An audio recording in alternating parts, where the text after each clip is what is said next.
Now, it is my absolute honor, really an honor, to invite somebody up here to the podium.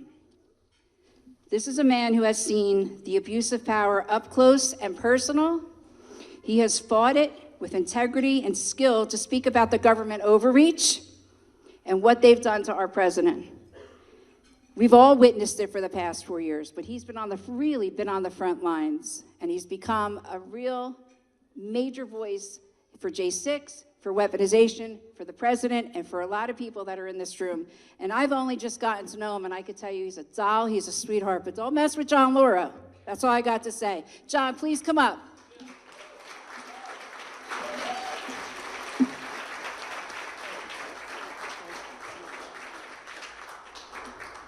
I am deeply honored to be here. I'm in awe of what Cynthia has done, what you all have done. I'm just a criminal defense lawyer. I had the great honor of representing a J6 defendant. His name was President Donald Trump.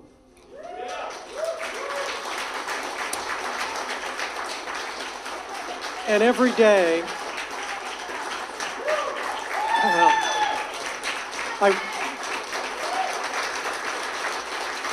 Thank you. Thank you.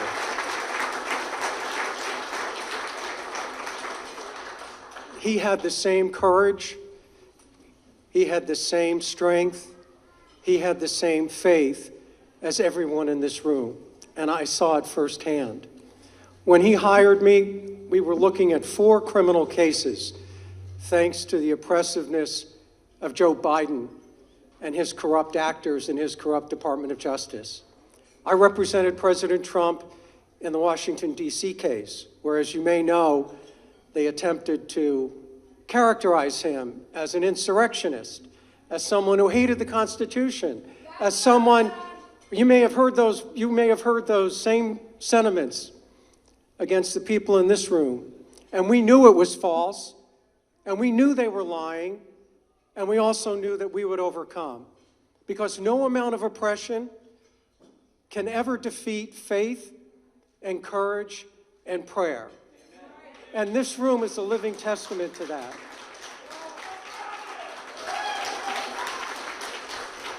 That picture of President Trump has special significance for me, because we were in New Jersey looking at 4 cases, and we got word that this prosecutor in Atlanta, persecuted, wanted to take his mugshot. And the FBI and the CIA and the Secret Service, they have the president's picture.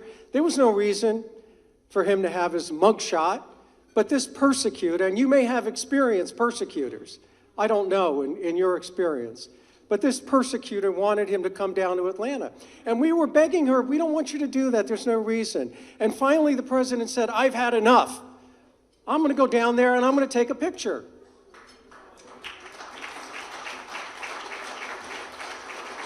And all the nerdy lawyers, myself included, oh, you can't do that, Mr. President. You know, it's the President of the United States, I'm gonna do it. And he went down there and he took that photograph. It's iconic. It's beautiful. Most beautiful photograph I've ever seen. And he called me up the next day, he said, what'd you think of it? I said, it's pretty powerful. He said, John, it's gonna be more famous than Sinatra's headshot. He was right, because that man was able to take a negative and turn it into a positive, and turn it into a representation of a single man fighting oppression and fighting for our country, which is exactly what you've been doing over the last 5 years.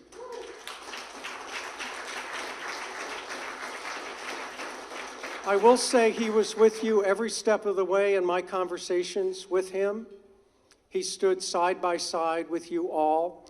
No one can possibly understand what it means to go through the criminal justice system unless you've lived it. No one can understand the fear of separation, the fear of loneliness, the effect on families, the effect of children, the destructiveness of it all. And for what? Because one man, Joe Biden, wanted to crush a movement, crush a political movement. We have to connect the dots. It started in 2016. It started with Obama spying on Trump's campaign. It went to Russiagate, that fake narrative. It went through the impeachment process. It went right through J6, which was a total setup and an outrage. I saw the photographs. Let me say, I didn't know much about J6 when I got involved. I don't know why the president hired me. I'm just a lawyer from New York City, and I don't work for a big firm. No big firm would take on the case, by the way. No one would do that. So I'm very grateful he did. It was the best thing I've ever done as a lawyer, because I believe being a lawyer is fighting for justice, not using the legal system to oppress and crush people. And that's what Biden did, and that's what your prosecutors were doing. No question about it. But you got to connect the dots. And the dots were focused on one objective by Joe Biden and his corrupt minions, and that was to crush a political movement, a ground roots political movement that sought the best in America. And Joe Biden wanted to crush that from the very top to the very bottom. It didn't matter. And anybody that got in the way would be destroyed. I saw it firsthand. I also felt the oppressiveness of walking into a courtroom in the District of Columbia and what that felt like as an American citizen. The heaviness, the weight. They were there for one reason: to get us, to put us in jail, and to crush us. They thought they could do that. You had these lawyers, many of them Ivy League trained lawyers, former Department of Justice lawyers, in the Department of Justice lawyers. Some of them, I hate to say it, had been colleagues of mine. They had one purpose and one purpose alone: to destroy American citizens that they disagreed with. That was their objective. And you've lived it firsthand. And you've seen it. And it's incredible. And thanks to people like Cynthia, candidly, thank you. Because without you, no, in every dark moment in American history, there's been a beacon of light. And you were that beacon of light. And without your courage and strength, we wouldn't all be here, and the courage and strength of other patriots.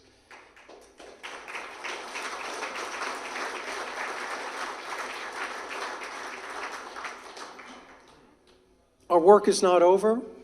Our mission is not completed. The fight has just begun. They're already talking about coming after us if they win in the next election cycle. Can you believe that? Yeah. They haven't had enough. They want more. You're not going to let them, John. Nobody is. Nobody in this room is going to let them. Absolutely not.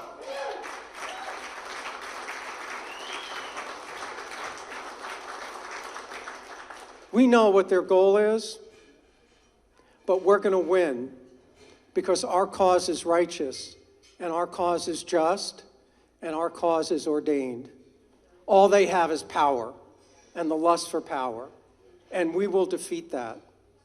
But our mission is not completed. I also work for an exoneration project in Kansas City. I know firsthand that getting out of jail is just the first step. We have to deal with issues of reintegration, of jobs, of getting licenses back, rebuilding families, rebuilding lives. And that takes a lot of work, and I know, Cynthia, you are dedicated to that, and everybody in this room is dedicated to that.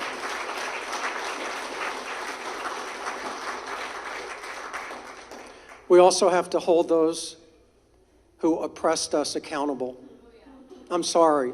I'm a criminal defense lawyer, but there has to be justice. Those agents who cruelly put you in leg irons for no reason at all, who kept you in jail for months and years without due process, who cruelly attacked the very foundation of humanness. American citizens, they have to be held accountable.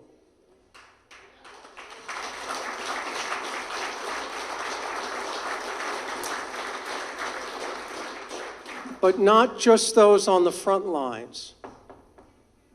The ones who met secretly in the White House, putting it all together, constructing the narrative, organizing the troops behind the scenes. The ones who are at the center of this oppression must be held accountable as well. And I have every reason to believe that the Department of Justice now, in the hands of folks like Ed Martin,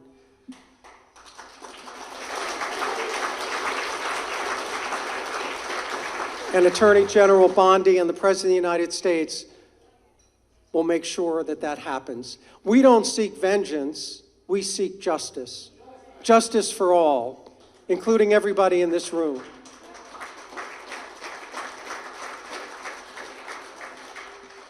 And finally, we can't be complacent. We can't give up, we can't stop now. The fight is just beginning. We have to make sure that our voices are heard, and most importantly, we have to make sure that the guarantees of the Constitution, due process, the right to counsel, the right to fair hearing is preserved, because it was denied to all of us every step of the way, and that should never, ever, ever happen again in America.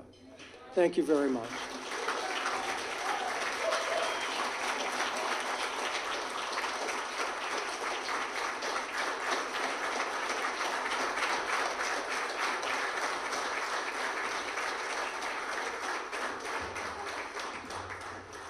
John Lauro, everybody.